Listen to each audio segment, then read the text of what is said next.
So, welcome. Oops. Welcome and thank you so much for attending tonight on behalf of WUMPA and then our sponsors, Kennecott Milwaukee. And we have some really cool product here, and we're also reusing what we did last week inside of our project. So it's a multi-purpose. And then hopefully, if any of you were on last week, you got to see some of the final pictures, and then I will be actually keep pumping more of those out through Instagram and Facebook. So you can kind of take a look at our models and how they are in real life. If you want to use them to promote what you learned, please don't hesitate to do it. And just, give credit where credit is due. But you're more than welcome to show people, this is what I learned. I can absolutely implement this, with the drives and the mechanicals as an inspiration. That's no big deal at all. I'm not one of those that has to have ownership at all times.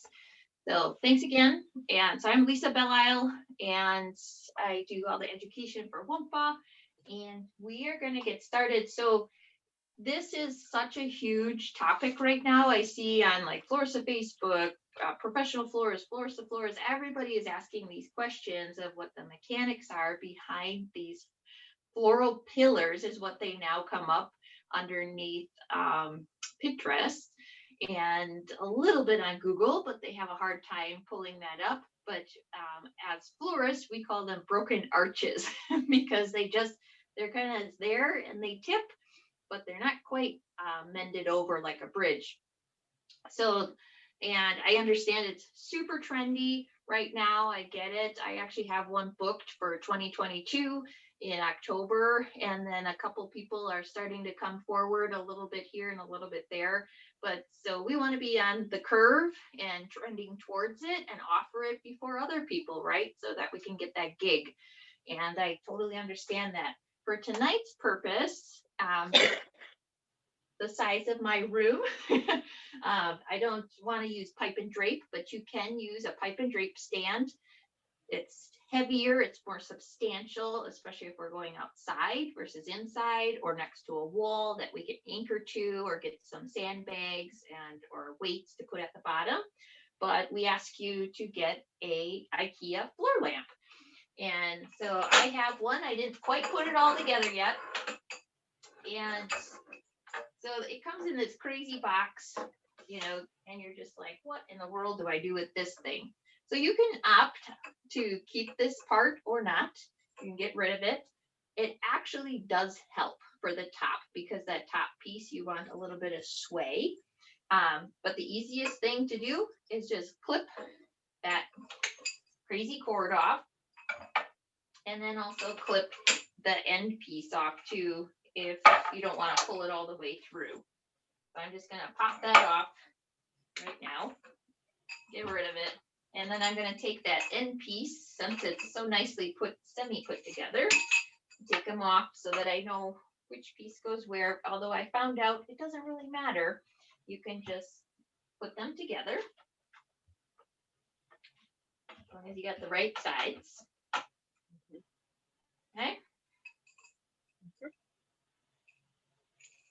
So there are other forms out there. I saw as we planned this class ages ago. There are now forms being made on Etsy, and so they actually have like an actual square base, and then they come up and they do the little bit of curve at the top, and they're in like a pipe form. So you can actually start buying them pre-made, and they were quite hefty, the cost. I want to say I saw one for like $160. I saw one for $300. This was $30 IKEA, and this one is only good, if you have like an indoor area and if it's a lighter version. So we couldn't pile on, $500 worth of wholesale on here and expect it to be grand, right? All good. We have to kind of take that into consideration. So this one, you kind of have to stop here. In the other one that I made, I took this piece out and put the top piece on. So I might actually do that again so you guys can see. and I have a piece from the other one too, and it actually fits on. So if you look at most of these pictures that the brides are bringing in, one side is much higher than the other to kind of keep that illusion going. So if you take one apart, or sorry, assemble one, you don't have to put that top piece in. So you can keep it at that height plus this top on one side, and then you take the other piece and add this on to that piece plus this, and you're going to get a much higher one on one side, about over 12 inches. So keep that in mind, that if you buy two, you've got two pieces already. And you might want to buy like a little bit of a weight at the bottom. This particular one is much heavier than the $10 ones that they offer, but just to be safe, we're always trying to be safe. Or you could fill, this with play sand or something too, to make it a little bit heavier just in here. But after I started adding all of my layers, it actually does get a little bit heavier and more sturdy, and you'll see kind of why that is as we go along. So this dried and Bohemian is becoming also more popular. People are asking for it. I had a bride last year and it was wonderful, and it kind of started my bug, this bleached ruscus. I love it. Now we've got the bleached fern. We have some of the pampas grass. We've got the bleached fan palms, two different types. And this one is still in its natural state, but we do have some bleached ones. And then this one is actually a fake one from last week, like some lunaria. So it's kind of fun to see what's popping up. And like I said last week, as florists, if we don't use it, we're gonna lose it, and if we don't keep asking for things, they just take them away, because it's like, oh, that's a dud. Even though we might have booked, a wedding a year or 18 months out, we have to use the product. We have to keep talking to our wholesalers and saying, hey, do you have, or is this coming in, or is it possible to get some of this, and create the buzz inside of that wholesaler too, because they sometimes forget to watch our trends, and be a year out with the weddings. And then all of a sudden it's wedding time, where it's a month out, we got our money, and now we have no product. So we got to keep that in the back of our minds, that we got to use the product, get excited about it, and start showing all of our brides we have it, so that the product keeps coming in. So what do we do when we get to this stage? So this stuff in particular is a little slippery, and a lot of times we're now using zip ties and things like that. So I actually cut up a couple pieces of, this is just like your shelf liner that has a little grip on it. And so what you can do is just put a couple of these onto your stand. So just wrap it around. I kind of cut it almost with just a little bit of wrap around, and this will help you when you're adhering everything else to it, because now you have a little bit of stick. And so instead of just trying to put a zip tie on here and keep your chicken wire on, and it starts sliding down and you're fighting with it, this little bit of time that you're going to add really does make a difference. And it doesn't have to be this big, but I found this piece, and at the bottom I was attaching the most things. So that's where I'm going to put my actual shelf liner. This little trick you can do almost everywhere. If you've got a pipe and drape piece and it's slipping, your arch piece keeps slipping backwards, just keep a good roll of this, maybe in the delivery truck, and with some nice scissors. It's not a big deal. Keep doing that. The moon gate is another one where the pieces like to roll backwards or forwards on you, depending on the weight.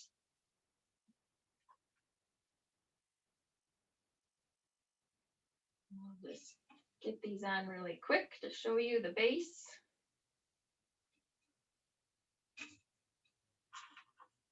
And if you have questions, because there's only a few of you, shout them out or type them in. I do have a really big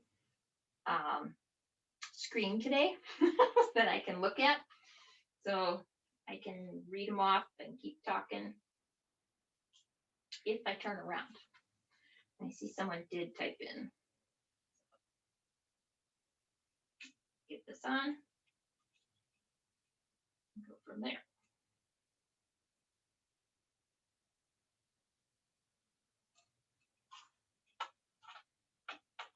All right. So now I have this sticky. I'm just going to get rid of the ends because I don't want to add bulk to any of my mechanics. And that one time, you know, when they catch the photo and it's, you know, zoomed in and you've got that one little zip tie sticking out, it just bugs you for the rest of your life. So,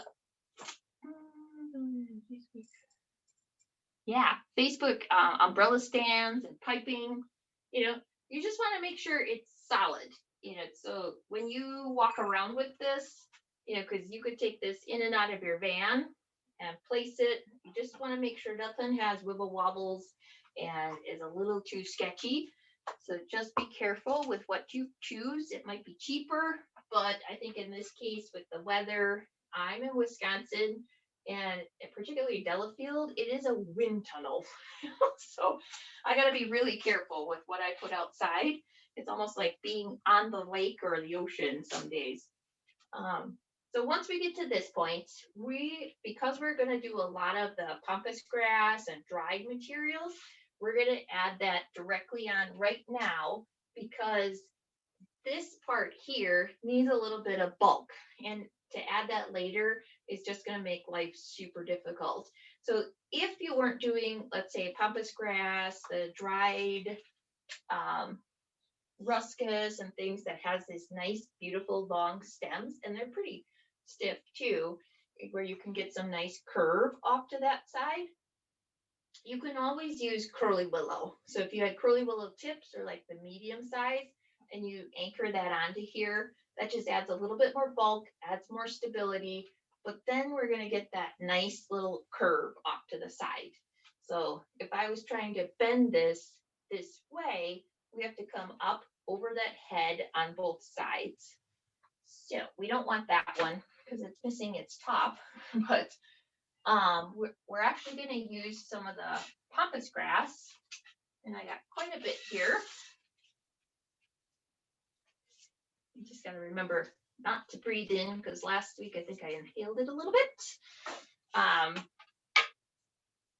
So I'm looking to see if there's any differences, but this side, you know, so you can kind of see this part's going to be a little straight here, and then we got to get our body, you know, in it inside. So I'm going to go on the three sides. I'm going to stagger them a little bit. So one has to come down, one has to go higher, you know, so you have that perfect triangle in there. And of course, you guys are probably looking at my ceiling right now. So I'm going to zip tie on here. And with that sticky stuff on there, it really does help grab, you know, not only the pampas grass, but it helps grab the zip tie. I'm going to pull this and make sure this is around here. Grab this and just secure it. So now I got a little bit of support and structure in the middle too. We'll just get rid of these zip ties again.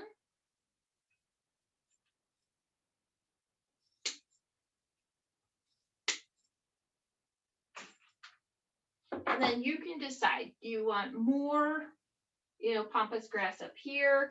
Do you want to find one that might have a little bit of curve to kind of help us get down this way? Lisa, grass, can we see the top of that, please?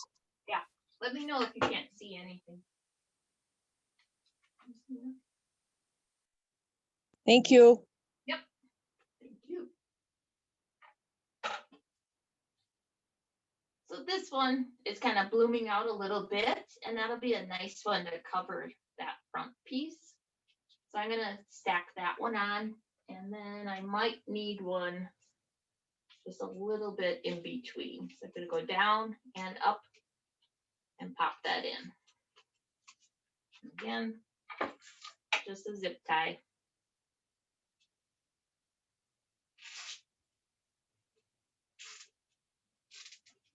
Okay, so now you can't really see that cup on the top. There's a little bit there, but it doesn't matter because there's a lot of stuff that has to go on top of this. It's just kind of to get our framework. So once we have this frame in, we need to figure out how to cover this, correct? So there's quite a lot of ways to figure this out. It kind of depends what scale you're on, what side. Are you on the sustainability side? Are you going to get some of this product back? Are we just leaving it and they're going to do whatever, take it home, throw it in the dumpster? Who knows, right? And you're going to price accordingly. So the easiest way, obviously, is Oasis. You could do a small paddle on top, large paddle or a tribute cage on the bottom, and kind of just mount those on and then go around and cover it. But tonight, I would highly recommend putting this at least at the base if you have very sensitive flowers like hydrangeas, any of the maybe wildflowers and things like that, that you want to do a really big poof at the bottom or kind of spread it out going into maybe the grass or into the church area and stuff like that, where you don't want to risk maybe getting it onto the carpet or anything that's just a little too liability insurance wise. So these are great for the bottom, great for the top, and it does work a little bit faster. But we're going to teach you the other way that's kind of going around like crazy right now, and it's chicken wire. So something very sustainable is chicken wire, and we're going to make a tube out of it. So when you cut your chicken wire, if you have a large piece, and I have a roll, if you get a roll this size from Syndicate or Oasis, we're just going to use half of it. So we're going to do half the width. And what I did is, because I made 2 of these already today, is when I cut, I kind of did a bang up. Oh no, I did do it right. I was going to say I did a bang up job here, but I kept 2 ends up, and then I went flat, flat, up, up, flat, flat, up, up. You know, and in my head, I had to cut that way. I'm like up, up, cut, cut, up, cut, cut. And then what happens is you can take this and actually make a tube out of it. But before we make our tube, we're going to add moss. So that's my completed one. And I got this gorgeous, gorgeous box of moss from Kennecott yesterday. It's inside here, and it's kept in the cooler, and it's nice and green. So look at that. Just love moss. My nose doesn't, but so we're gonna put it right inside, and it's gonna be kind of like a burrito. So we're gonna kind of smoosh it up and make sure it's packed. You know, it's pretty tight. So like that big piece, that's all that really covers. But I'm going to take that piece where I said up, I'm going to wrap it around on the opposite side where it's flat, so that this is actually secure. And I know it's not going to pop out when I start jamming product in there. And so you just keep wrapping and popping it in. When I get to this one, we're going to add some more.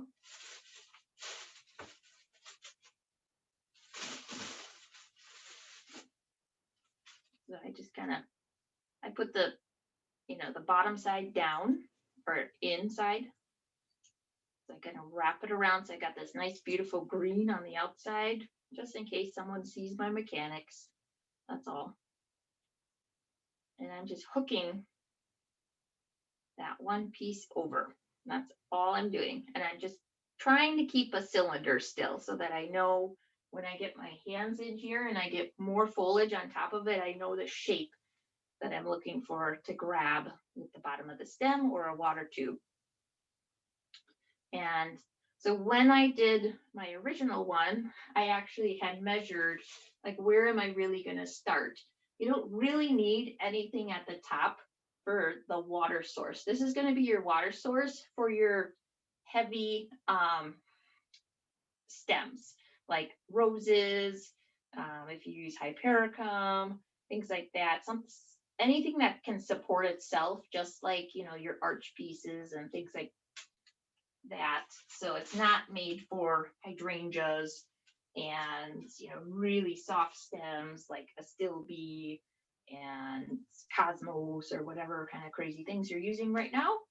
But this is for just to get them through, 4 to 6 hours, and hopefully not at 90 degrees like today here. So this is just a small one. I would probably do two. I think we did about 2 to 3 times this size.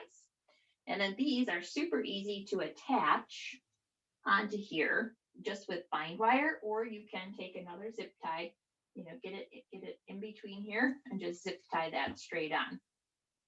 But I'm going to show you the large piece I made today. And I do soak this. It bends very nicely. So I just put it in a percona of water, bend it, submerge it, and then I actually just took it outside for a little bit so it wasn't dripping wet, and put it back in the cooler. So this one I made earlier.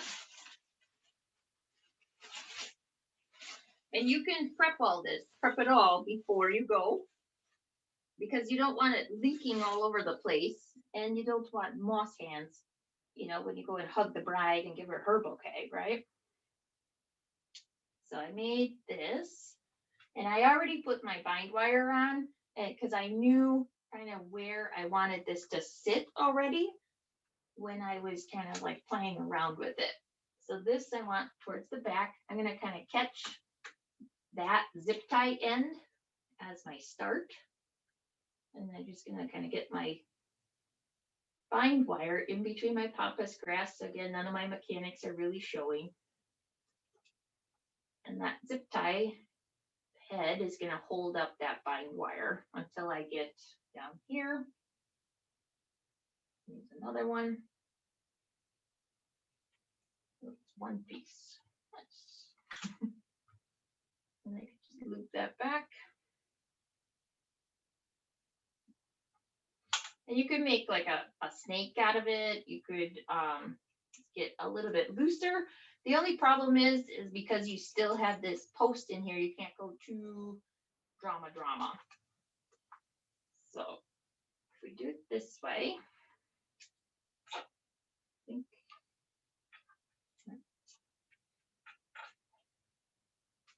So you can attach that wherever you need to with the bind wire. It's just another organic material.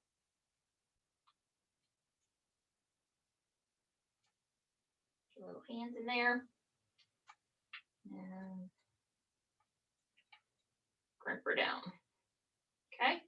And like I said, I'm going to save a little piece to go out because I want to trail out. They should come down almost like L's and kind of back to back like bookends and go to the side. When you do this, something I learned was to keep really, really long ends on your bind wire, because later when you come back in with Smilex or whatever larger type foliage, it was really nice to have long ends on the actual bind wire, because it's harder to get back at this once you start layering upon.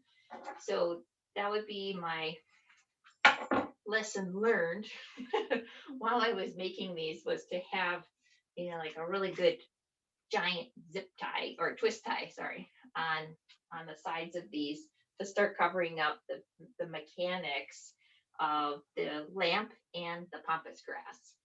So when I was doing my camouflage, it was kind of difficult because I made my life difficult not doing that. So don't be afraid to add a few of those on there. and they can be dramatically long. No big deal. I might add one more here so that I'm ready to add some more stuff. The bind wire makes it really easy to work with too. Blends. Okay. So at this point, we need to start covering.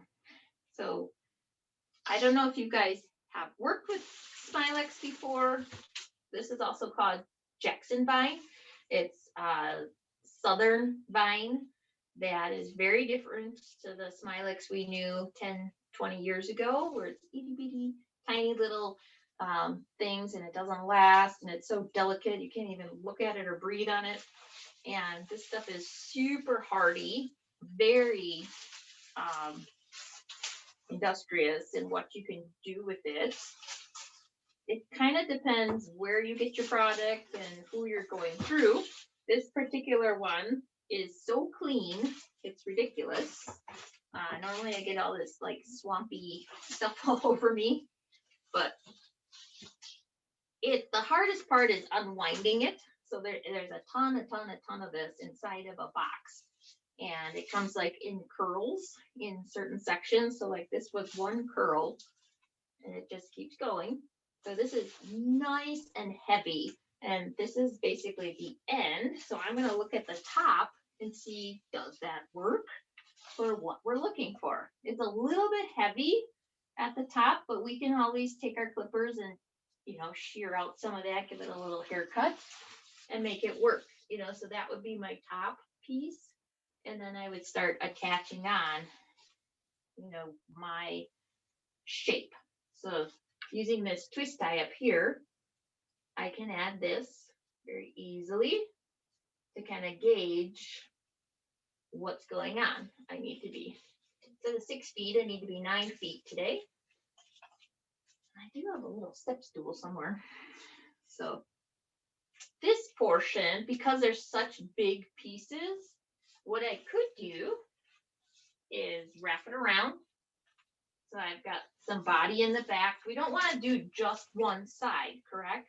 We want to make sure this is a full arch piece, because most ceremony sites, we do see them from almost all the way around, unless you've got like a flat wall behind you, but you still see 3/4 of it. So we don't want to chintz too much here. I'm going to wrap that as much as we can. Like I said, these are really long tendrils, and we have to bring some of them back up. So this one is probably as much as I can do there. And then I would clip this. I've got this giant stem here. Get rid of that. Oops. There are these little tiny coils on it that kind of make your life tough sometimes. And I'm just jamming it right into the foam, or sorry, the chicken wire with the moss. And that's what's going to keep it hydrated. I'm just going to remove some of this stuff here so I don't make a lot of noise if it falls. So see how this one here is beautiful. It's so long. It's really cool. I might leave that and kind of try to keep tucking it back so that it has that little back sweep when we place it. But some of these are a little wild. That one's cool. This one needs a little bit of work. So remember, I have my giant zip tie here. So I can kind of pull that in, give it a little bit of manipulation. It doesn't have to be pulled straight up against it, so it looks like it's squished. We can give it a little bit of slack, but it's just being kind of retrained on the vines. All right, and then we keep that open for the next one. And then the same with this. This one's kind of going nowhere and getting a little wild on me. And I can put that back maybe over here and still keep, a little body here, so I don't have to work so hard have filling all this in.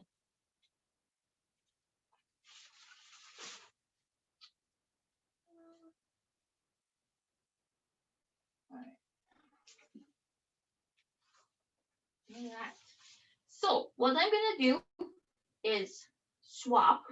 I actually have partial of this already done. So I'm gonna swap out and show you the one I started on.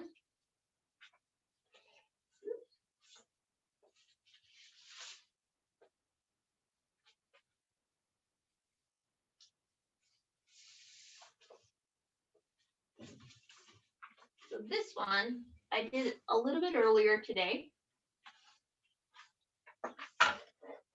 And so that you guys can see, I might work a little bit further back.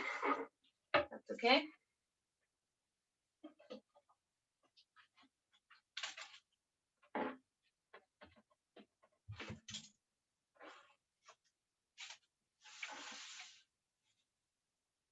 Can you see a little bit more?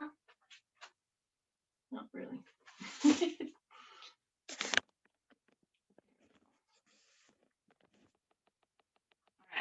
These are huge. So I only did like 2 rounds of the Smilex thus far. And then what I started doing was I put a little bit of the Bleached in. So I had like a, a heavier pampas grass that gave us the kind of the dimension. And then I wanted to lighten it up a little bit with the ruscus. And I just started playing around with the fans. So this is just tucked right in, probably to a zip tie. And then I added a little bit of olive. And I'm a fan of the 2 tones. So your Smilex is going to give you this dark, glossy texture, where your olive is going to give you that matted, but also the green gray on the backside, which is almost cream, lining up next to all of your bleached product. So it's kind of neat the way it happens like that. So as you can see, my Smilex wasn't as nice, as that first one. And then anytime I see little munches, like someone had lunch here, I actually edit those out, especially if they're towards the end, because I don't want the bride or someone from the wedding party, oh, there's a heart, going, oh, is there bugs on here? So I try to avoid that as quickly as I can. So one other thing, if you guys, so Smilex is actually in season from like now, the middle of July, until I believe it's the end of October, maybe December. We'd have to check because it did shift this year, just a tiny bit. But if this isn't available, let's say you booked a wedding in May or June, you will not find this. And unless you've got a secret source that I don't know about and we need to be friends. You can obviously use Italian ruscus, but this year again, we had the same problem. There, for some reason, was a massive shortage of it, and the prices were going through the roof. So everybody got kind of creative, and so Italian ruscus is an option. The other one that I want to introduce you to, if you haven't, it's an oldie but a goodie, and this is Nagi. Nagi is a fern truss product and out of Florida, and it is crazy sturdy. So it's so thick, it's almost like it's fake.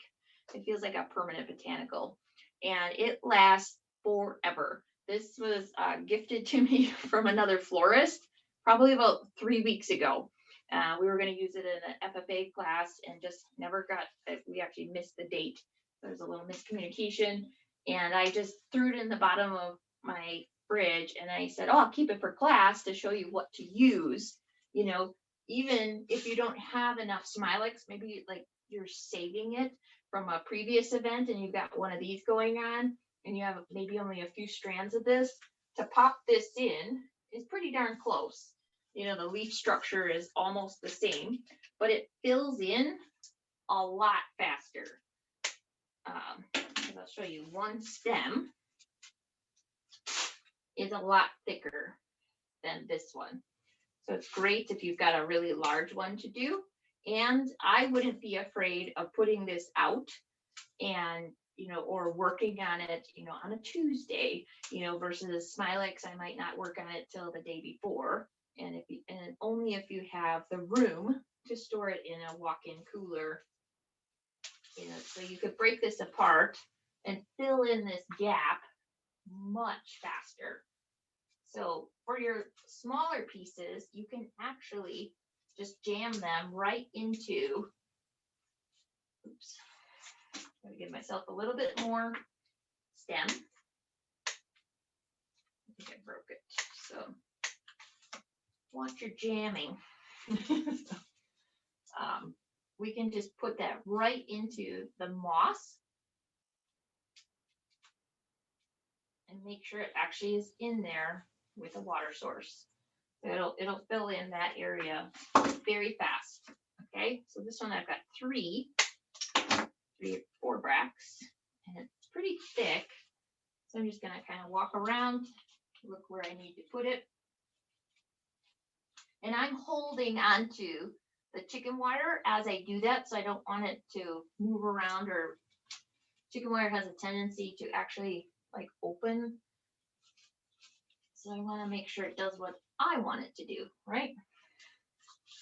We just keep filling it in.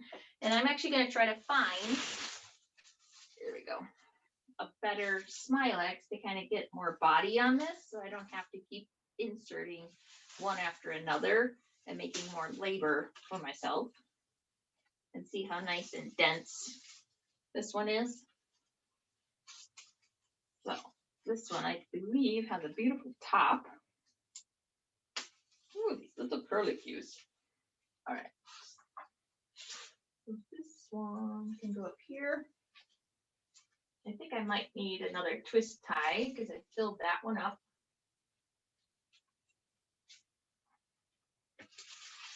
But you almost need, I think all florists at some point have wished to have 2 or 3 arms. And classes and weddings are one of those scenarios.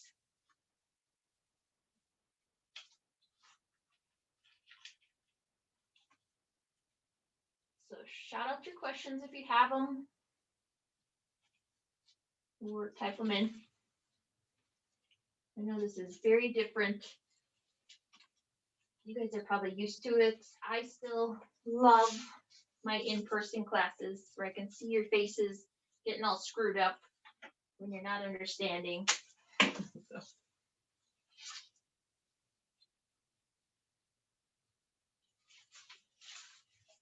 They'll tell you this Smilex is really nice with the moss because it finds that nice little nest inside of there. It just locks right in. So this one here, you can see needs a home a little bit higher up. So I got one more little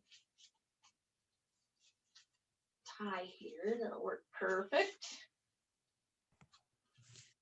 Is your piece sitting on a table right now? Yeah, it's on the table, so that's why it's so high. Okay, it's just hard for our view to see like the whole thing. Like all we see right now is greenery. I think if I brought it back any further, I'm gonna get smaller, but I can try it. I just don't want to disappear into the abyss. And I've got this goofy thing here. Okay. Does that help? It's a little better. You almost need a warehouse when you're teaching this. All right. For me, I imagined this piece going in where the other one we were going out. So I want to keep this side. Actually, I have to go both ways here. Hey. So let me tailor up this up first.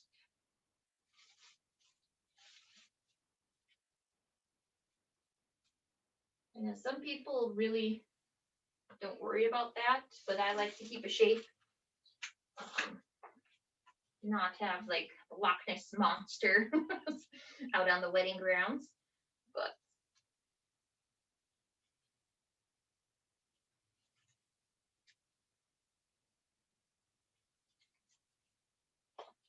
Okay. Beautiful. This one, I think I might just lightly bring it back. Like that. And if it has one of those curly cues on it, it can absolutely hook itself right on to the product itself. So it's nice and loose and airy. I think all of them are behaving. I'm going to look for one more good piece of Smilex. Oh, it does not look like it.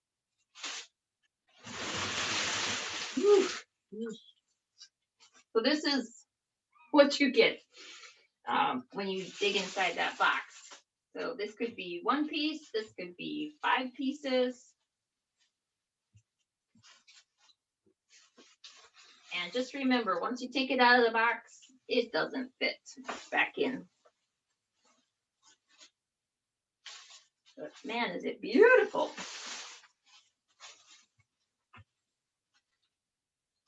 So give me a minute to unwrangle here. Oh, there we go. So far, I've got 2 pieces here.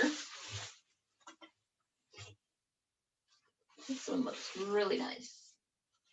I've got a little piece that can also drape if I need a better top, or if I need something on the back side to amplify what's going on in the front. Do some cover up. You could start there. Add a little piece here.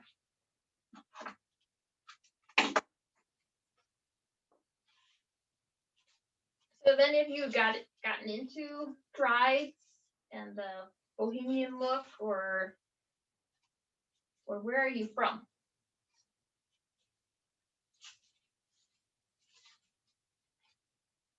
I know it's really big in like Texas, Florida, and I see a little bit coming out of like the lower states more than our upper states.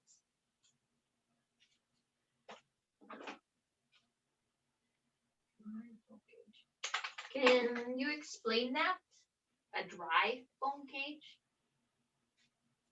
Do you want it to stay dry, or are you looking to actually submerge it and give water, a water source?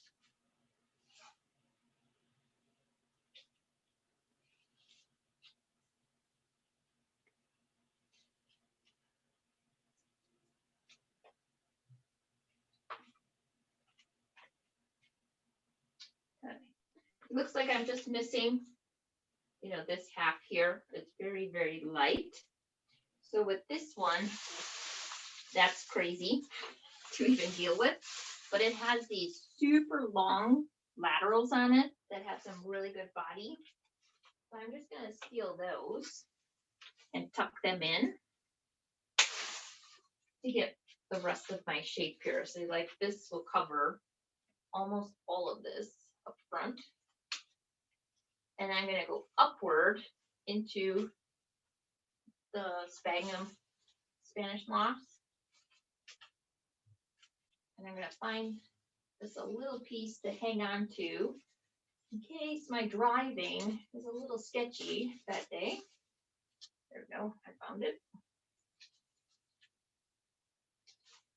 Just for a little bit of added security. I don't want to be walking onto the premises of like a huge country club or really nice church, and then I'm shedding all the way down.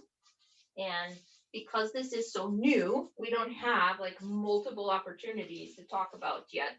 Like when I was at, we're kind of just really coming into this. So we're all part of history again, which is fun.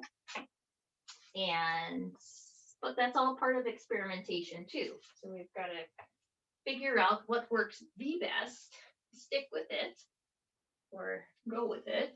Ooh, look at that.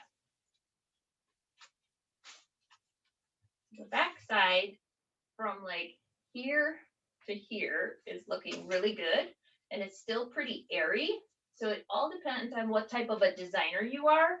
If you like everything covered from head to toe, or you like a little bit of air movement through it, and so lots and lots of texture. And don't forget, we've got flowers. We don't want to forget about the flowers. Yeah, this part needs the most work, which is funny because it's in my eye level right now. I like the top. Oh, gorgeous, gorgeous, gorgeous. So I know I've been avoiding that area mostly because I can't reach it right now. So we're gonna come over here. Yep. Add some of this in. I think I might have to get a twist tie.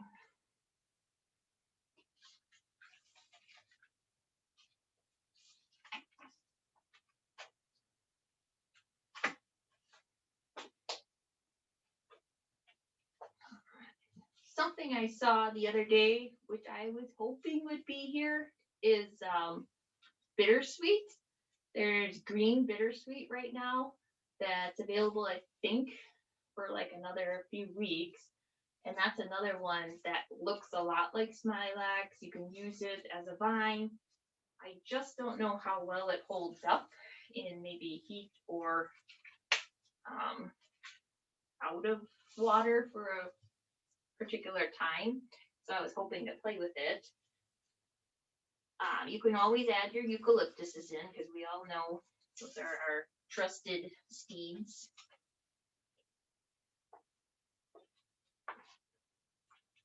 Let's see. Still looks a little wimpy. This.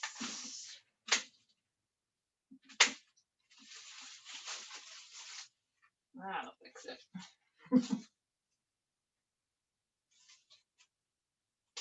Pull out anything that shows any sign of death.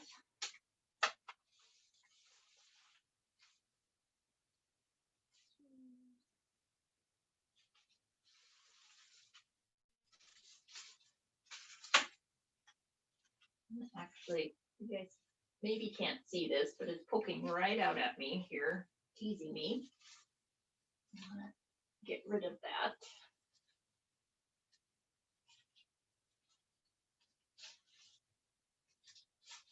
Okay, that should cover my middle. I'm gonna bring this around. Gonna open that air up. I see a perfect spot to insert this.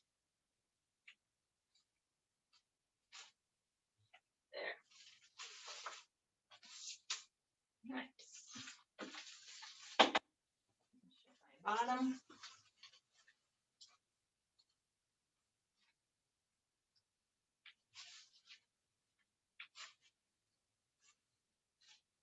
See a twist tie here, so I'm just gonna grab onto it again, just in case. This.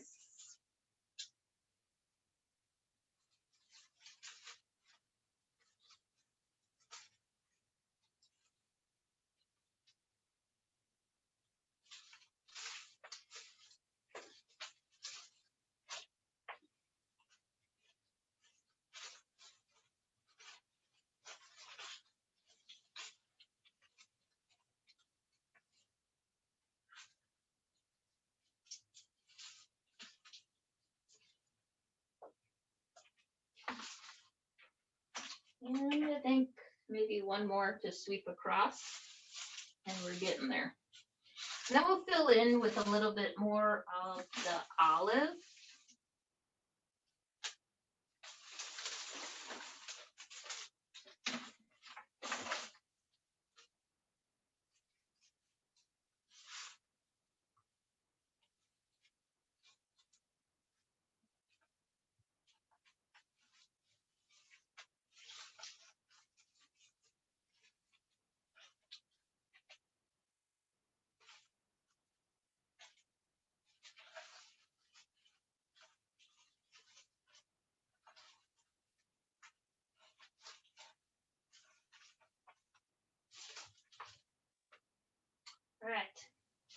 So on your side, do you see a green goblin yet?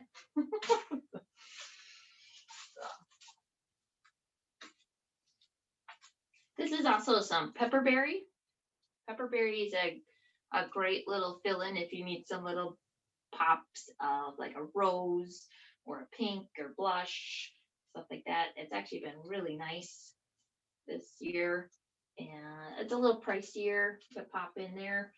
You might want to do it where you have less, smilax, more of the green gray looks like eucalyptus and things like that. And we're actually gonna use it in the second one.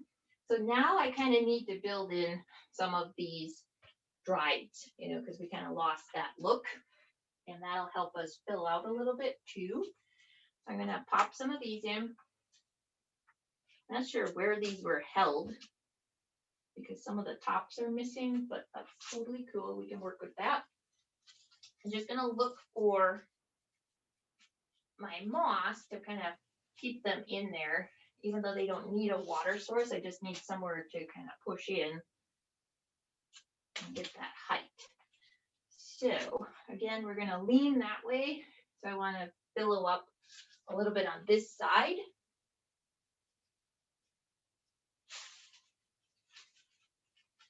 Make sure it's secure, sturdy, looking good.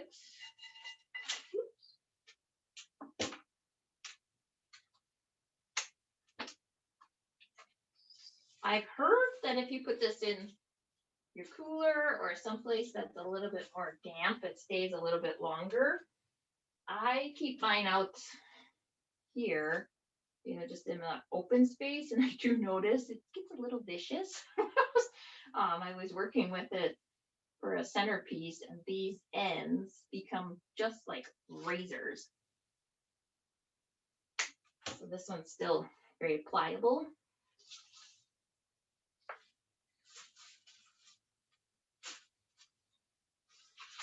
Okay. These are gorgeous. Look at how long that is. Woo!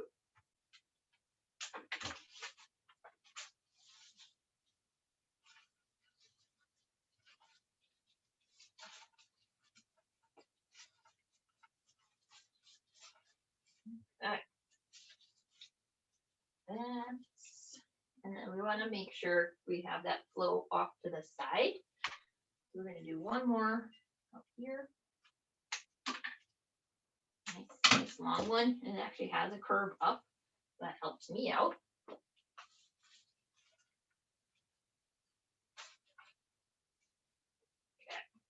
Okay. So that in. Trying to be a clean designer. It's always hard, isn't it? Normally, I got a creepy thumb and I can toss into the garbage, but this is a little bit more challenging. So now that we have that filled in, I'm going to go back with the pampas grass and kind of find the spaces opposite of our ruscus. And I don't need all that stem, although I want to keep some of that on there so it doesn't break open and keep going fatter and fatter. You can spray them to keep them from shedding.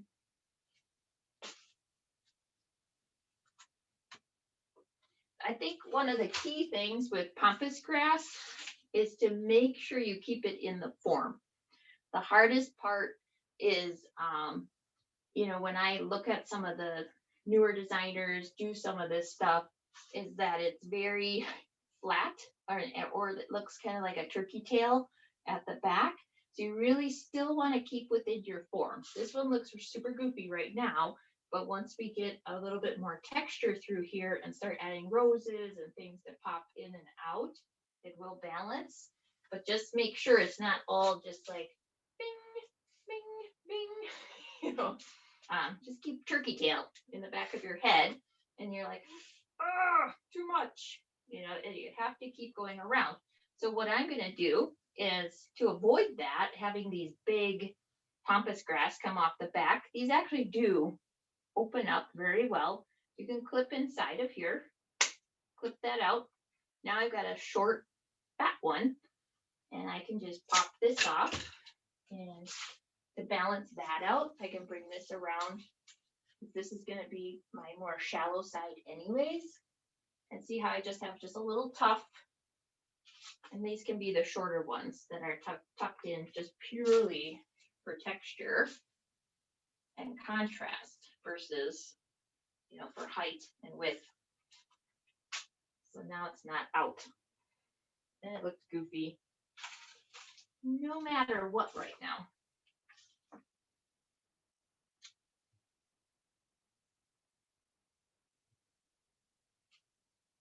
Yeah, and that was a good answer, Linda. So,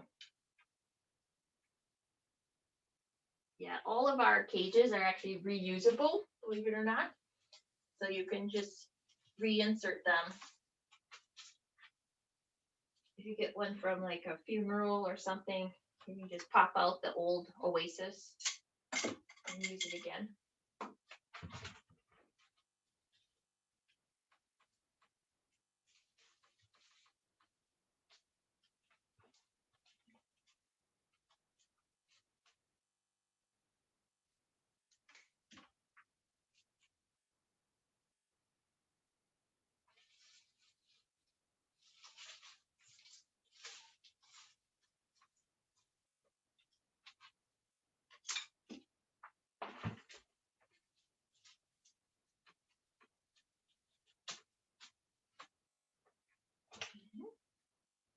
And when you're inserting these, it's purely mechanics. Just make sure you get a good lockdown on that. It's not about finding a source or if it's sticking out through your chicken wire in the back.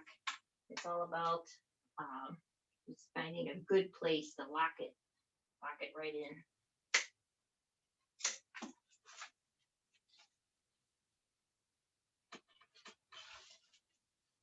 To be honest, this is kind of fun.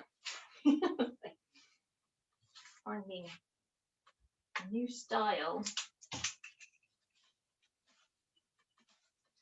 I don't think I'd ever want to do these on site in anything above 75 degrees though.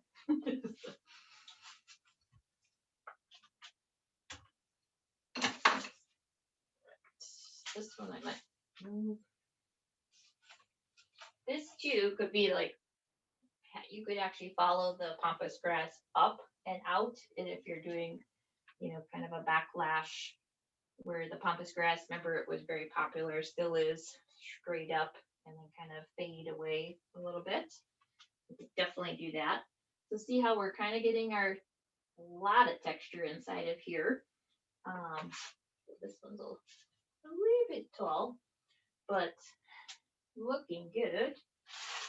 And then to add some of your fans, so obviously keep the heavy, fatter ones on the bottom half. And then if you've got some smaller ones, we'll keep them on the top half. That one's kind of hiding right now, so I might pull that a little bit to the front. This one can pop in almost in the middle here. And we just don't want it like flat on. We want to give it a little bit of, you know, that oriental kind of surprise. And we'll probably pop this one there. A little bit smaller. Go here. On this side. Oh, nice. And I'll put this one front.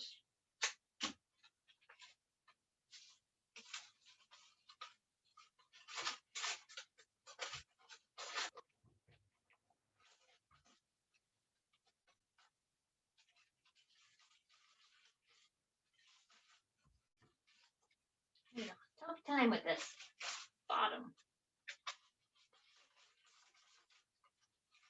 The moss is really intertwined there.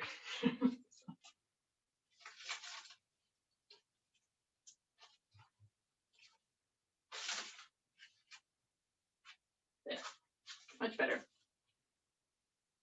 Okay, so next we have some of this. So this was from Kennecott yesterday, and this is a bleached fern, which theirs is actually like really nice and sturdy, where the one I got last week was still in the process, I think, of drying. So it was a little fluffy on me. So I would recommend getting these in maybe a couple weeks before you need them to kind of test the strength of them and how much you really need, because it's really hard to gauge. So I'm just cutting these apart in like little bracts so that I have a little bit more mileage and I'm not jamming, just one solid piece in that I really don't need. And these are a little more than pricey. So we want to use them sparingly. And just to kind of give it that real ethereal Bohemian flow. And again, we're not worrying so much about like the source, but we do need to lock it in to that either the foam or inside of a woven part of the stems. Whew, look at those. And just to get this, continue this texture throughout.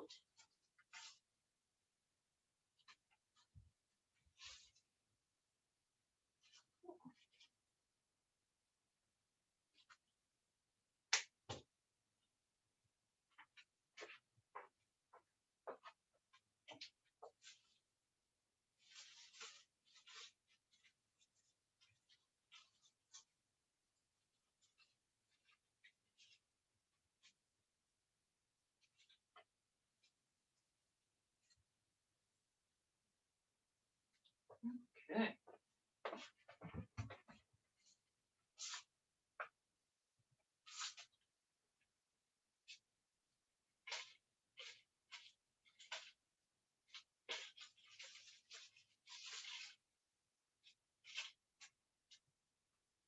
And then I'm just going to do a little bit heavier on this bottom half. Cut that one out.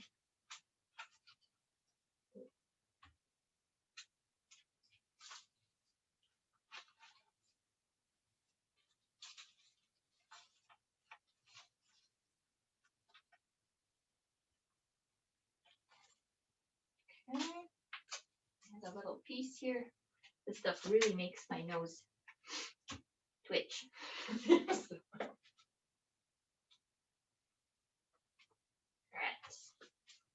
I think we got a lot in there. And it all depends on your budget too. Maybe the bride can't afford that at, $25 a stem.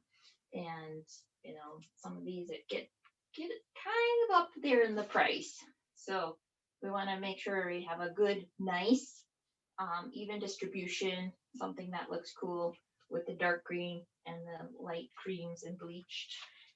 So I want to just look through my pile to see if I missed anything else that we should be putting in there.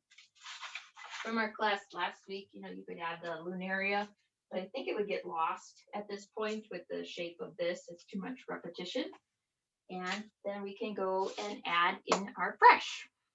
So we have quicksand roses, and they didn't open very much today. Surprise. Okay, so we're going to add some of these guys inside of there. And then I also have some hydrangea.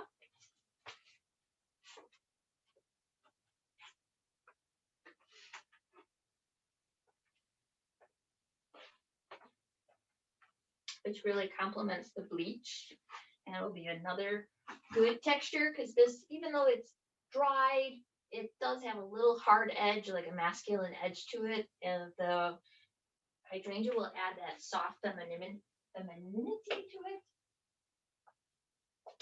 And then I don't know how many of you are shopping around this week, but a still bee was a crazy, ridiculous, awesome price this week. So I grabbed some of that, and it came in looking like a tree. So this is literally one stem for 67 cents, I think I paid. So it was beyond temptation. It was like, that's just stupid if you don't buy that, Lisa. So what I'm going to do with these though, is because we all know the still bee is like one of those, why did you put it in there? Type of things, because they go down so fast. But I think in this particular case, it might actually behave for us because we're going to water tube it and give it a spray, and it's going to be in a cooler. So look at that, how that just pops off. And so I'm going to cut it a little bit shorter. I don't need all that stem. And then I have the actual pick type, and they're green. I thought that would help me a little bit with the camouflage, and then also getting a better grip inside of that chicken wire. So this one has a cool little curve on it, and I'd love, there's a couple more like that. Love to use that to my advantage. I'm gonna pop that up here where I see a little hole. And because remember, we always want to go lighter on the top and then get our heavy, oh my gosh, that was perfect. We want to get our heavier heads at the bottom. So we'll do more hydrangea at the bottom, and then we'll kind of go up to the ethers with the lighter stuff. We'll pop a few of these in just to show you what a little pop of pink will do. And unfortunately, you know, we can't always sell this at that price because we never know what a still bee is going to look like, right? My cream that or my blush that I brought in is probably like one of the side shoots of this this week, you know.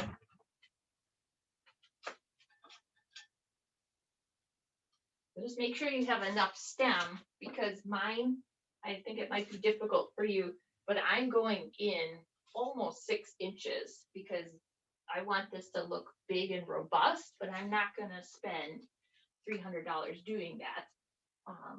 I'm going to try to put the least amount of product in to make the biggest show, just like everything else we do, right?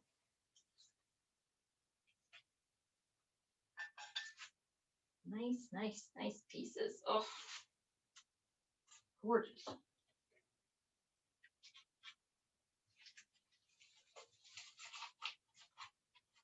So the side that you don't have the chicken wire, these tubes are actually kind of cool. They actually hook in, and I can feel that with my other hand. So it actually pulls it right back, or you should pull back, I should say. Grab maybe 2 more. Bottom. And there's a reason that I'm doing the light stuff first, is I have a tendency to be a little rough at the end and heavy-handed. So I want to do my light stuff first so that my dollars are being spent wisely and not have that typical designer in me go, oh, you know, one more bunch is totally fine. They deserve it. I really loved them. We got along so well. So I gotta stick to the recipe to make sure that I'm making a little bit of money on this, or a lot, and not let my emotions get into the equation, which is so easy to do with weddings, right? You know, you build these relationships sometimes over a year or more, and by the time you actually set up the wedding, you know everything about this person. Maybe they've, you know, popped on your Facebook or Instagram, and now they're commenting.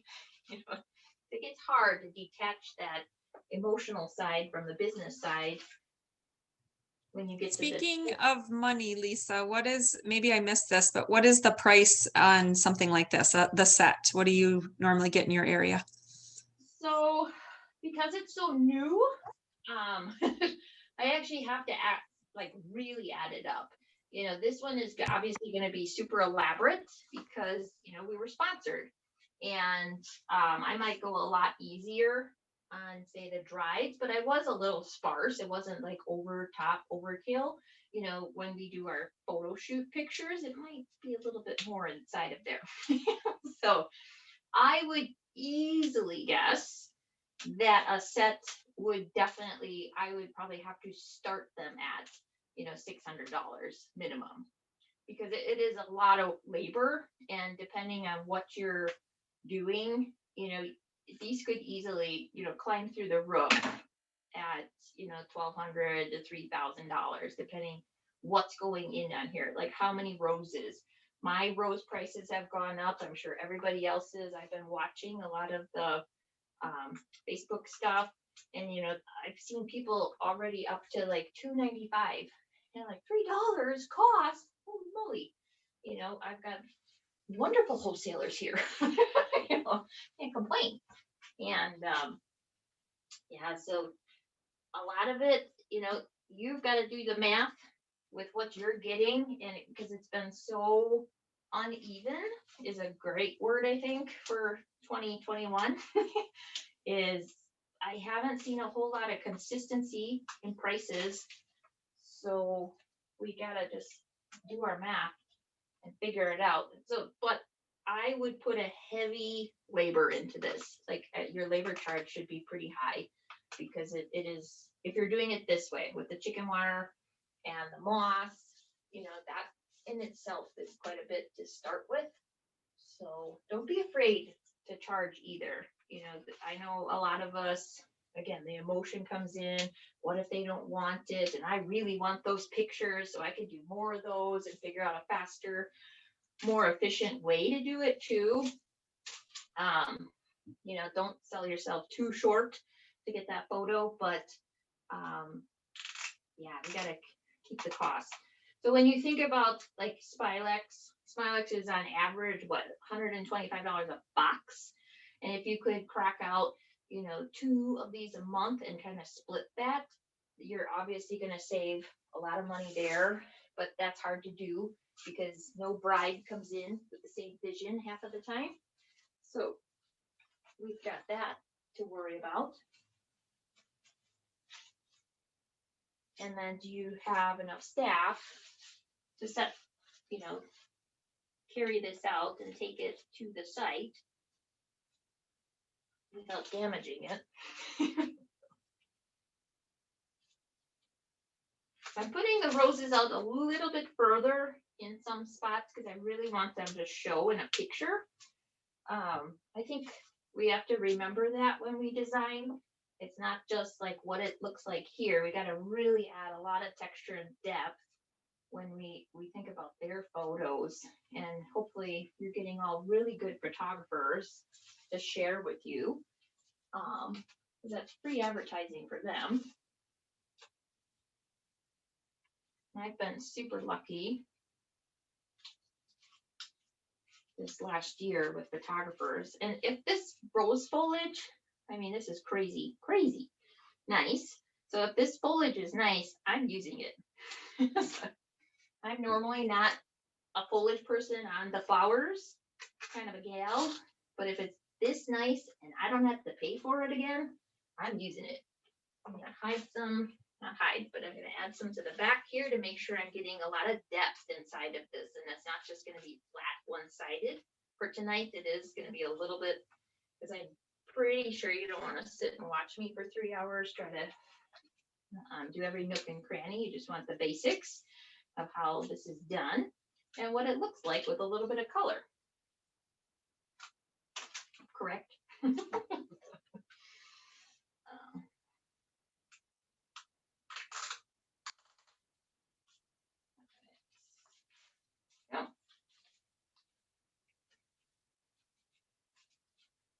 I don't know about you guys, but quicksand has become one of my favorites, and unfortunately everybody else's too. And so those prices have gone up a little bit, not as bad as like toffee. And I gotta show you another one in my next one is I finally got my hands on barista, and favorite. So, all right, I got lucky. These hydrangeas are nice and skinny. So otherwise I would be kind of cringing here with these little water tubes. So I just put a little X because this particular plastic is so thick that it will probably squirt me in the face when I try to do this otherwise. So I got it over the knot So I definitely need a water tube on top of these. I really didn't need those for the roses at all because that moss would hold that. But since I had them, I used them. And I honestly wasn't thinking about it when I did it. It was like autopilot. So, oops.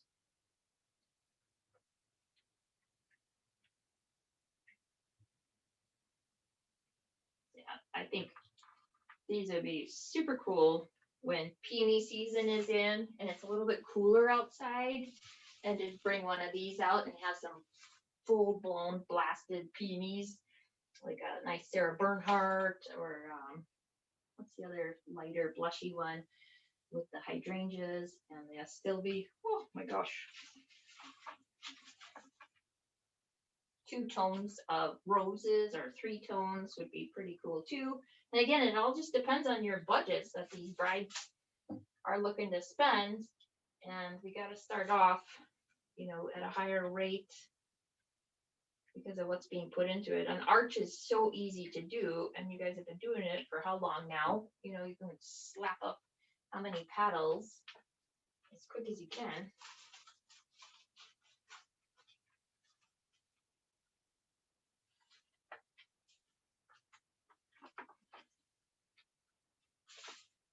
All right, you guys can see better than me. Gonna need something over there.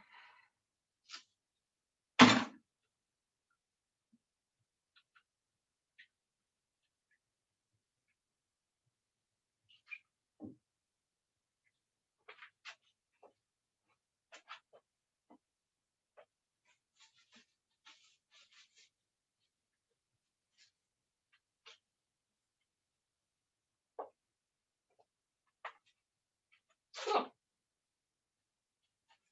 So you could just keep going, layer, layer, layer, layer, layer. And my next layer, if I was gonna go into deeper, I'd go a little bit shorter. So this is way out here. I'd go just past, probably keep it like on the cheek of the rose and just keep going in, adding another layer until you're like, you're done. Definitely needs more hydrangea. We're gonna balance it out. But I think you're getting the concept correct. And learning that this is totally possible in an hour. So yeah, and I think it's just one of those things where it's repetition, repetition, and a trial by error kind of a thing. So if you want to practice, totally go get a lampstand. It doesn't matter where it's from, IKEA, Walmart, whoever, you know, and play around a little bit before you book your first one or after you book your first one. I'm always in the mindset of I'll book it and I'll figure it out. So amazing. So we've got one side and then the other side was started, and I will definitely take pictures when we're done. I've got a professional photographer and a model, and we're going to take pictures on Thursday out at the park, and hopefully it'll be a little bit less than 90 degrees out. So we will take very detailed pictures of this for you guys to see the mechanics and then also the final piece. And again, like I said, don't feel free to share them with whoever, any bride or whoever needs inspiration, okay? I want to show you something else I kind of came up with. This was all planned, and the recipes were out and stuff like that. And then I actually saw something the one day and thought, that's even easier, and it's a little bit more contemporary, but it really was. It like pops together in no time flat. So I really want to share that with you. I'm gonna pop and see. Oh, I still have this attached, but one-handed, pretty easy to deal with. It's just gonna go in the walk-in until it's ready. Put that over there. Clean up some space, and I want to show you this one. I started today.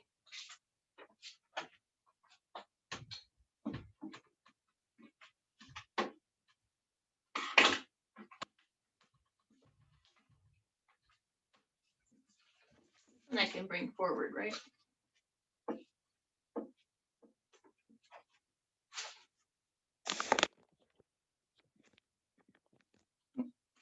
Move in the back, okay? Sweet.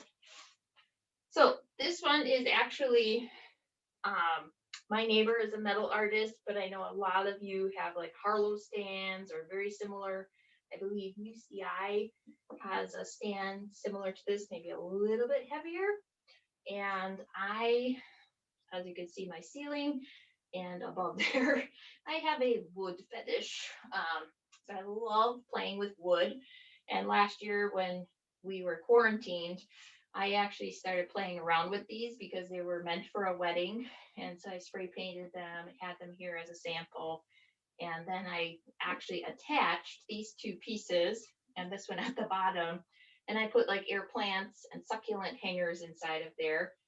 And then I happened to see, I think someone did a design where it was like suspended in here and really tall. So they were probably about a 4 or 5 footer of something similar to this. And I'm like, I have all that stuff, but to make it even easier, I joined the wood. And so this is something you can attach to, you know, I just put that little bit of permanent botanical out the side here. So you can just keep going with this sprawling, you know, with the drieds and then add the greenery inside too. So a little tiny bit of a variation was you could either, you know, attach, you know, soak and attach another one of these. So I made a piece, I think it was the one I last used. It actually fit like right in here, like a little coil, and you could hide it so easily, or even some of it could be exposed and nobody would be the wiser that it didn't belong there. And I actually took a picture like that as an option to show with your replay. Very easy. But then something else I like to do, I really love midnight foam. And so I got out the glue pan because for dried stuff, you know, it's not a big deal for a water source. And this is something I'm pretty sure no bride is going to want to purchase and take home. So this would be a rental item. So I thought, you know, it's more than acceptable, you know, to use a little piece of midnight foam, but this is so big. And our paddles and stuff don't come in midnight foam. They're also a little clunky because the back doesn't sit right. It's really slippery. So I actually took a glue pan and cut my pieces to fit where there's a little bit of a break and a good spot that I could actually secure them. And so I took them in the glue pan and I rub, just hover above, and then I pop the sides just a tiny little bit to get a lip. So now my product is actually secured. And the places where I knew it was actually going to tip downwards are actually covered a little bit heavier in glue. So that made it waterproof a little bit, just so it had a little bit of a lip. And then I did put a little bit of chicken wire just over the top, mostly for security. So I could get the bind wire over the top of these and not feel like I was crushing and using up some of my foam space. So I just kind of put it over the top and then, you know, put the little tabs down. And then I put the bind wire over the top right over the wood to find a nice cradling space. After I did that, then I put some of the permanent botanicals on because I kind of built this as, okay, when it comes back, what can I take out, you know, and what can I keep as a piece, maybe next to my wedding station, you know, what are they going to look at and go, that's really cool. I would really, really like that on the escort table. Or, you know, can it be repurposed on the escort table after a ceremony? Yes. You know, Now I got a flip fee that's added in. Awesome. Now I'm getting more money back out of this. You know, can I put air plants and succulents in it until the next sale? Why not? Okay. So I just, again, I either use the bind wire that was there with the grapewood or just added another piece onto that. This was really cool stuff. All right. Then I added, you know, my fans in a little position. So my vision was that it's kind of really over here, and that's going to get just a little piece there added on, mostly dried, and then I can pop it down and it's going to swing out this way. So this would be the left side of the altar. Sorry. Excuse me. And then I definitely, you know, want to play with these because anything that has like a more translucent look is obviously going to pop that light and the darker colors in the ceremony and in the photography. So these actually are plastic, and so I just add bamboo skewers onto them and then tape them with black tape just so it creates a shadow and not a beacon saying, you didn't cover me. So, and I'm kind of just going through some of the product that we used last week in the bridal bouquets that I want to rehash a little bit and not forget about. So I also have some of this, like a little bit more mauve-y papyrus grass, pampas grass, sorry. And I have a little piece here, and I have a little, the rest are this natural color. So something we talked about last week is a lot of your wholesalers should actually have you look at your Holix account. And Holix is a online auction, and they are actually a broker that sits on the auction, and then they upload to their website, and then you can buy, and all of your product gets boxed as tight as possible into the minimal amount of boxes possible and sent to the actual wholesaler just for you. So nobody ever pops that box. And it's usually a quick, easy sell for your wholesaler too. And I know Kennecott has given me one. I've got like one at every wholesale house, and I can go with price compare, but usually I just pick like, who am I buying flowers from this week, and use their account so that I have less freight charges if they charge to get to here with my boxes. But it's a great place to source some of your dried material, but also use it as a guide when you're selling weddings. So like next Monday, they'll have a new little cheat sheet up on their website. They'll say August, what's going to be all available for August. And I actually steal that little graphic and I put it in my wedding folder. And then that way, when I'm having a bad day, my brain isn't working, or I haven't fueled it with actual food, I can go back and look at that and say, oh, that's right. You know, in August, we do still have a still bee, but we have no ranunculus, no anemones. That's right. Okay. Now my brain's working. Or I can cheat, and, you know, if my brain's really not working, I can go through and pick by color. So let's say the wedding is like a sagey with, you know, these dusty, rosy colors. And so I've already got that in there. We know we're going to use some quicksands, maybe some protea, because that's super cool.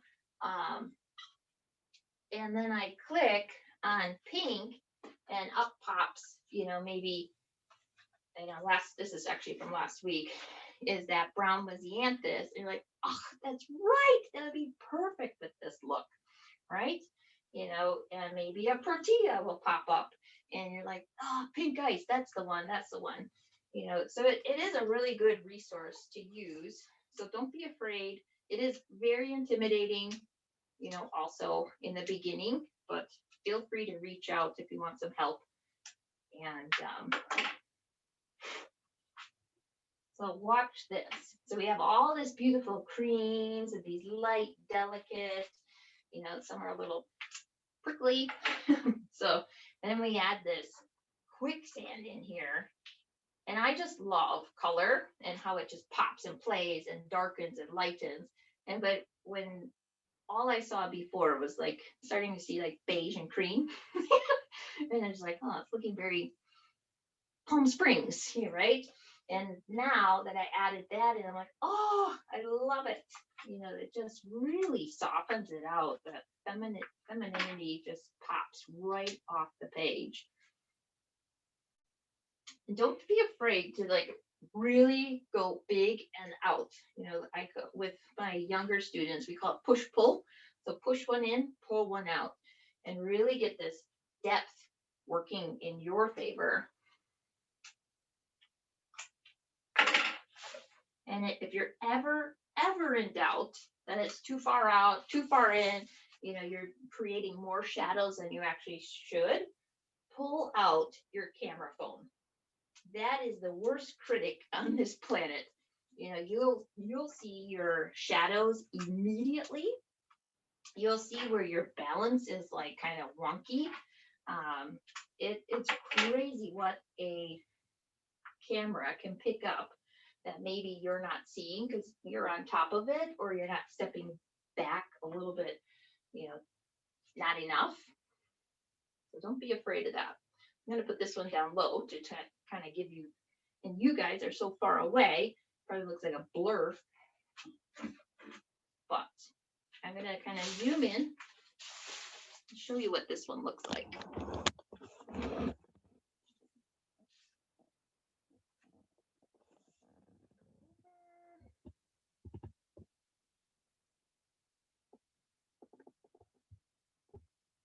Go slow.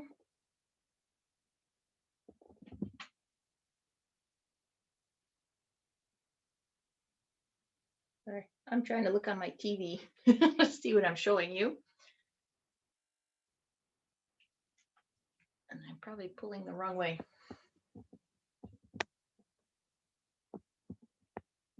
There.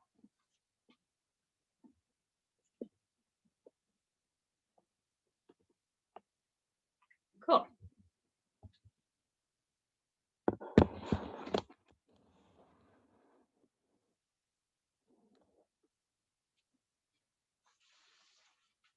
All right, so see what even like a protea can do for this is really brings it to a total different dimension. You know, we went from sweet and romance and, you know, a little bit of contemporary. You know, this really pops it into the contemporary family or more California, you know, between the grapewood and a protea. I mean, I just really do want to go to Palm Springs now. No, it might be what 150 degrees out there today, but yeah, this is just really neat. This is up my alley. I don't know about you guys, but I love the lighter neutral and a little bit of pop, you know, to say, does that really belong together? So this one, I'm a little unsure if I'm actually going to put green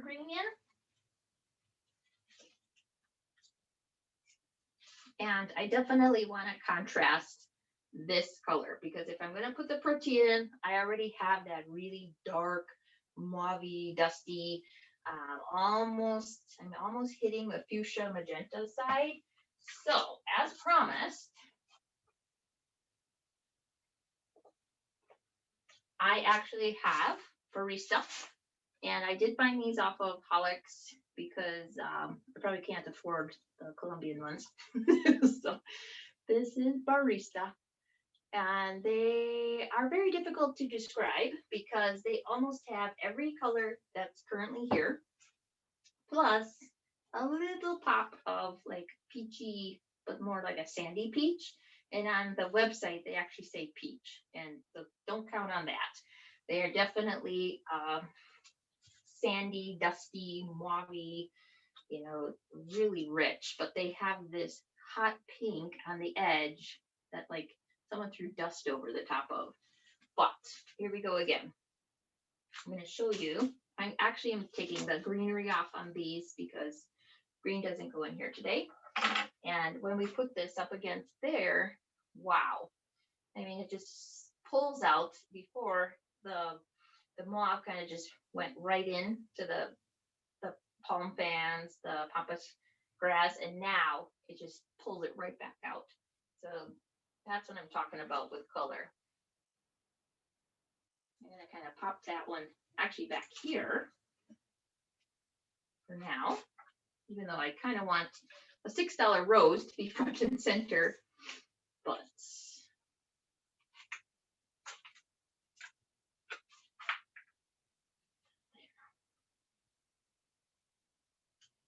and then I gotta figure out how to cover up my midnight foam, how to get these to blow open a little bit more. These are really stubborn. These have been out since Monday at about 10 o'clock, and it is not very warm in here. That's why I'm wearing a sweater, but it's like 65, but they are slow openers, which is great when we're doing something like this, a floral pillar, you know, and it has to be outside in the elements. We kind of know, you know, like, oh yeah, they open slowly, they don't, or they blow and they hold. So you should really know your rose varieties and what works well, you know, inside of these types of arrangements. I'm just gonna pop this one at the bottom here. This is a little grounding.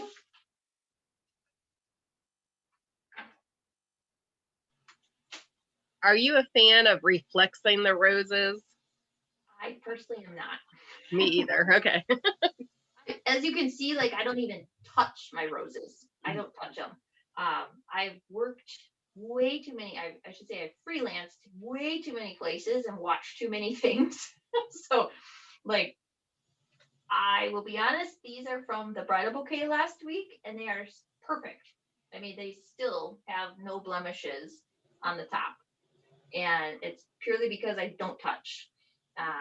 I'm all about Mother Nature and let her do her thing. You know, if I have to force them, I usually wear my gloves and I get in there and kind of sweep across, or I'll do the, I call it, when I teach the kids, I call it the car wash. You know, I'll rub a little bit back, but I'm not a fan. I know that, you know, it really does add volume, but I feel they just don't last as long, but maybe you don't need them to.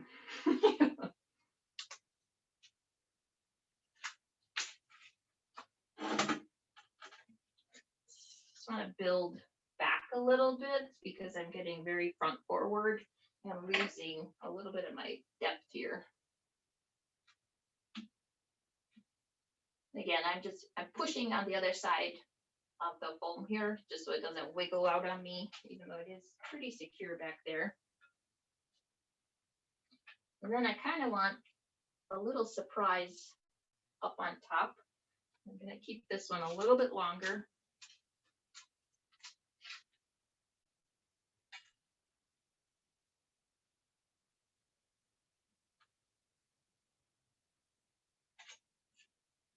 There. I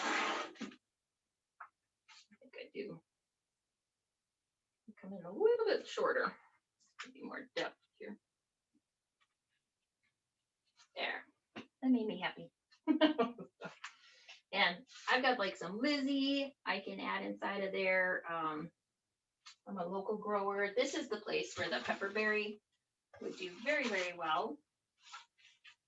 And at one point, this was on Holix for cheap. So I bought like a whole case of it, and it has held up. I believe it was like around Mother's Day.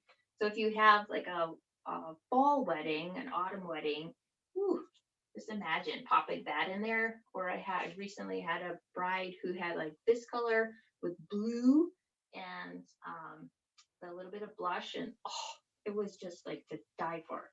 So yeah, you could pop that out and really make some different stuff. I know it comes in like a bazillion colors, but some of them are kind of obnoxious.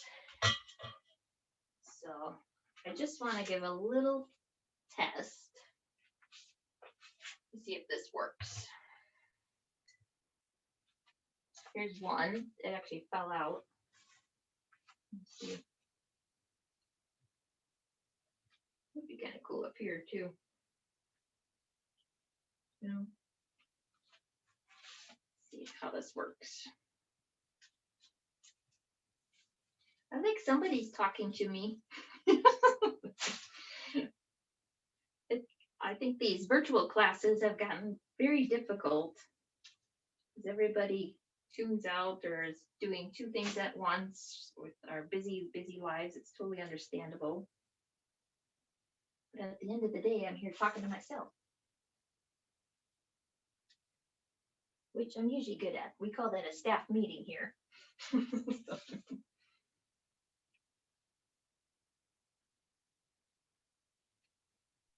I'm still here. You're still here, good. So I don't love the green in this. So it would be a process of like plucking all of this away.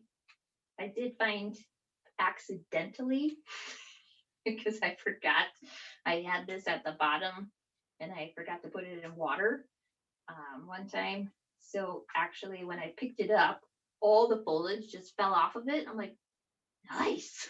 I just kept shaking it out and then plucking the bigger ones, and it was like perfect to use that way. I don't know if I'd recommend that, but it does work if you accidentally forget it in the box in the bottom of your cooler.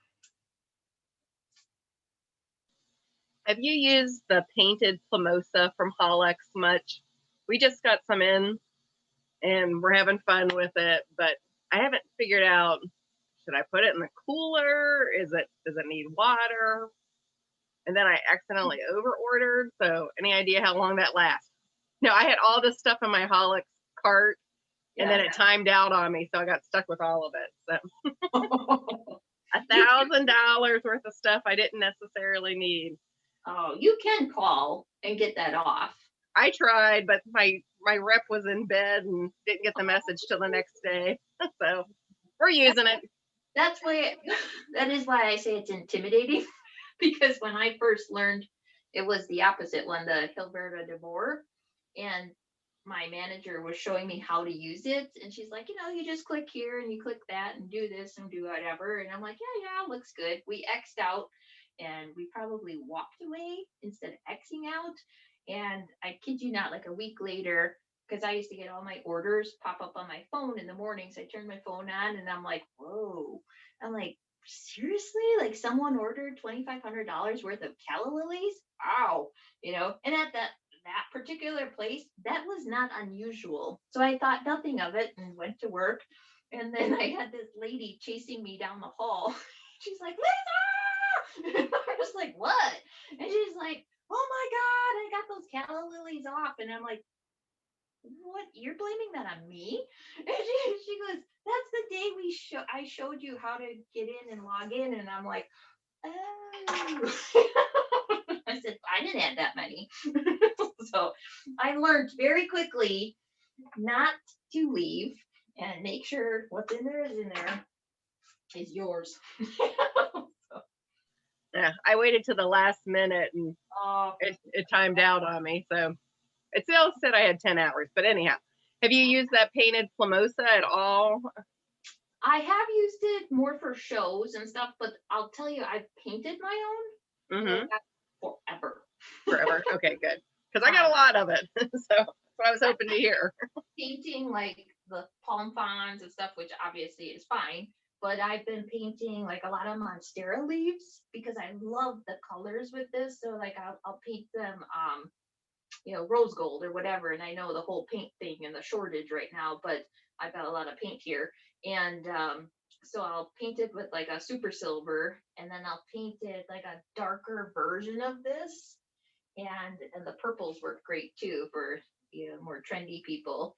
And I just saw my girlfriend, we went away for the weekend, she's like, I still have those painted leaves of yours. She's like, when do they die? I'm like, never. my mom still has them from Mother's Day. And I think the stem flopped over because I didn't paint that. But she still has them and they still look good. And Plumose I know is different because it's not as thick, but I would probably do a test, leave it out and, mark the day on it and see what happens. But my guess is at least 2 weeks you could get out of that, in the cooler, probably a month. As long as it's not showing any signs of shedding, you're good. So what other goodies did you get stuck with? Okay, let's see. Let's see. Purple and bright orange painted. Brown and 2 different champagne painted plumosas. Oh, no. Calla lilies. Yeah. Oh God, I don't even remember what else now. Some of it was for weddings. We had 2 styled shoots this week, so we made it work. Oh, good. Yeah, and again, that's something that if you're not showing it, nobody knows. Nobody knows it exists. Mhm. And if you're into it and you love it, the passion's there, and you're showing people like, look it. It doesn't always have to be hydrangeas and roses and phalaenopsis orchids. There's other ways to be super creative and fun and Yep. romantic.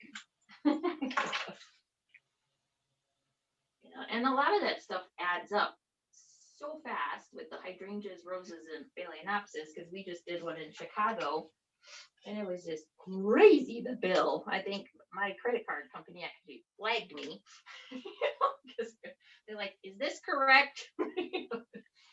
Well, I started panicking when I saw the florist on Facebook they needed 150 white hydrangeas and they can only find 25, and they needed 1,000 phalaenopsis orchids and couldn't find any. So I try to do as much garden-y, quote unquote, stuff as possible where there's open for interpretation, because those roses, hydrangea, orchid ones scare me, especially this year. That is a great point. Like, I have been very, very honest with my brides and just said, listen, give me your wish list, what you have to have, but be very understanding. I don't have the power. I put my email into Mother Nature, whether she got it or not, or it was deleted, I don't know. But you got to be understanding with what's going on. And sometimes it's, not just availability, it's the price is so exorbitant that you can't even justify buying it, and their budget. I don't have the $20,000 brides. I don't really want those, because I'm by myself and I have a lot of students. So it's just like, I take what I can do. And so every single one of my brides has walked in and said, you know what, I don't care. Here's my color palette. You do your magic. And I actually buy that way also. So if I can buy 50 freesia at once and get it half the price, the more power to me, but I'm going to use all those 50 freesia inside of that wedding. And, the same thing, I'll buy 100 roses and put them, try to figure out a way to use them. And then if there's like 10 left over, obviously, I'll save a couple for the photographer, because those that do the flat lays are super, super grateful and more generous with the pictures, I found out. And then the rest will obviously go into my everyday stock. But yeah, I've tried really, really hard to try to figure out weddings, even on a small scale, how to use a box versus onesie twosies that I'm getting charged almost what I feel like double, on Holex versus, local or wholesaler. So yeah, I've gotten very crafty, the way I come up with my weddings. I think the hardest part is greenery, because you obviously don't need a case lot most of the time. But there's other ways to use it or different ways to buy it too. My favorite used to be the small parfolia for like $5. Now this last week, I think I saw it was coming down. It was like 11.95 or something. I'm like, we're almost there. We can drop into the $8 zone. I might start buying it again, but yeah, I've totally adapted, to whatever. And actually, it was a good thing because I started adding a little bit of the drieds. I started using less greenery during this whole eucalyptus crazy shortage. And I liked it. The brides loved it, because they got a more denser version. And I just kind of just tossed it off to the side for a little bit until I think this week it's finally back and looking really good. I like the olive. Olive is always a staple for me. And so yeah, feel free to play around and do things like that. Lizzie has actually finally fallen in price a little bit again. I was terrified to use it for a year at I think it was what, $3.50 a stem. And I was just like, oh, I can't justify that. So we did a lot of hodgepodging around. And I don't know if you guys had this problem, but like I would write an order and send it out 5 weeks early. And then literally like before the truck is moving, they're changing everything and saying, oh, I need a sub for this. I need a sub for that. I need a sub for this. And I'm like, basically, I just have to write my order over again. And so luckily I'm good at that, because I can sub out. But man, was it a lot of work. And I feel we're almost kind of over that hump, but the prices are still climbing. So still being very cautious and careful of what's going on around me and listening, to the grapevine of, what's going on with the trucks. And I think that's our biggest issue currently is the truck drivers. We're kind of on the low totem pole for pay wise. So we get tossed to the side and no, we don't want to stop there. I don't want a route with 10 stops. I want one with 1 or 2. So that was interesting to hear the other day that that's kind of why the prices are still being driven up, because they can't get enough drivers out on that road. So again, if there's any other questions, that would be great. You can throw them in there or talk to me. Those of you who are watching a replay, I'm available on Facebook, Instagram, or email. So it's Flora Elements is where you can find me. And a huge, huge, huge thank you to Kennecott Milwaukee for providing amazing product tonight for us to use. And the replay and pictures, we're doing those on Thursday, so you might have to wait a little bit longer this time, but I guarantee they'll be absolutely gorgeous. Meredith does a wonderful job, and Kristen has been a previous model, so we just need perfect weather. So thank you so much from WUMPA, and I really enjoyed my time with those of you that got to banter with me, and you will see the final pieces in the next couple of days. Thank you, Lisa. Thank you. Thanks so much. All right, enjoy your night.